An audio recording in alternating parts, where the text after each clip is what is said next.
नमस्कार, आप देख रहे हैं द बिहारी टॉप और मैं हूं खुशी उपाध्याय। 2025 में बिहार विधानसभा चुनाव होने वाला है और सभी राजनीति पार्टियां अभी से ही तैयारी शुरू भी कर दी है। आपको बता दें कि जिस तरीके से सभी राजनीति पार्टियां एक्टिव मोड में नजर आ रही है, कई दिनों से मैं आपको बता रही हूं कि किनका टिकट कंफर्म हो चुका है और किनका टिकट कटने वाला है। तो ऐसे में आज हम बात करने जा रहे हैं मोकामा विधानसभा की। मोकामा का जैसे ही नाम सामने आता है वैसे ही अनंत सिंह का भी नाम सामने आता है। अनंत सिंह जो छोटे सरकार से नाम से भी जाने जाते हैं। अगर मोकामा की बात करें तो मोकामा से 4 बार वो विधायक भी रह चुके हैं और ऐसे में 2025 बिहार विधानसभा चुनाव आने वाला है तो उनका नाम भी अब सामने आ रहा है। आपको बताते चले कि 2025 बिहार विधानसभा चुनाव में अनंत सिंह का नाम सामने आ रहा है और सीधी उनकी जो टक्कर होने वाली है वो अशोक महतो की पत्नी अनीता महतो से होने वाली है। एक तरफ अनीता महतो को राजद ने खड़ा किया है तो वहीं दूसरी तरफ अब एनडीए से अनंत सिंह और उनकी पत्नी का भी नाम सामने आ रहा है। अगर अनीता महतो की बात करें तो लोकसभा चुनाव में वो खड़ी थी, जिनका सीधा टक्कर अब लल्लन सिंह से होने वाला था। लल्लन सिंह मोकामा से पीछे रह गए थे तो वहीं मोकामा से सीधे तरीके से लीड कर रही थी अशोक महतो की पत्नी, और ये इसलिए भी हुआ क्योंकि सबसे ज्यादा धानुक समाज वहां मोकामा में है और अशोक महतो की पत्नी धानुक समाज से भी आती है। तो आपको बता दें कि जिस तरीके से अशोक महतो की पत्नी हालांकि 2024 लोकसभा चुनाव हार गई, लेकिन जो राजद की तरफ से उन पर पूरा भरोसा किया गया है, लालू प्रसाद भी यादव उन पर पूरा भरोसा करके अब इस बार 2025 बिहार विधानसभा चुनाव में उन पर भरोसा कर उन्हें अब टिकट देने वाले हैं मोकामा से, और उनकी सीधी टक्कर जो होने वाली है वो अनंत सिंह से भी होने वाली है। अनंत सिंह की अगर बात करें तो 4 बार मोकामा से विधायक भी रह चुके हैं और उनकी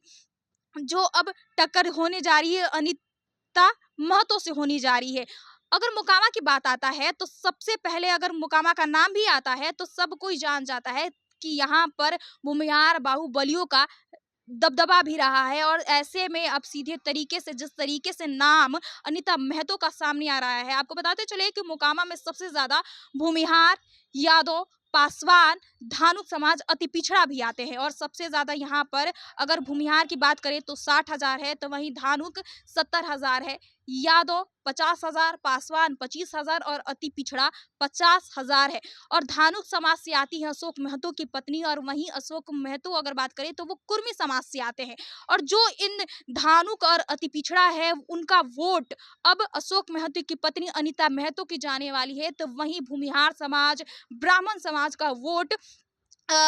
अनंत सिंह को जाने वाला है। तो वहीं आपको बताते चले कि इन दोनों में अब सीधी तरीके से टक्कर होने वाली है और ऐसा लग रहा है कि 2025 बिहार विधानसभा चुनाव में जो अनीता महतो हैं वो अब सीधे तरीके से लीड करने वाली है, क्योंकि जिस तरीके से धानुक समाज अब उन्हें वोट करने जा रहे हैं और 2025 में जो नाम सामने आ रहा है अनंत सिंह का नाम सामने आ रहा है, तो वहीं आपको बताते चले कि अनंत सिंह का नाम एनडीए की तरफ से आ रहा है, तो राजद की तरफ से अब अनीता महतो का नाम सामने आ रहा है। ये दोनों गद्दावर नेता है। अनीता महतो 2024 लोकसभा चुनाव में हालांकि हार गई थी, लेकिन जिस तरीके से उन्होंने लीड किया था ये काफी ज्यादा बात है कि इसकी वजह से तेजस्वी यादव, लालू प्रसाद यादव इन पर फिर से एक बार भरोसा करके 2025 विधानसभा चुनाव का टिकट दे सकते हैं। तो वहीं एनडीए की तरफ से अब अनंत सिंह का भी नाम सामने आ रहा है और ऐसे में कहा जा रहा है कि अब अनीता महतो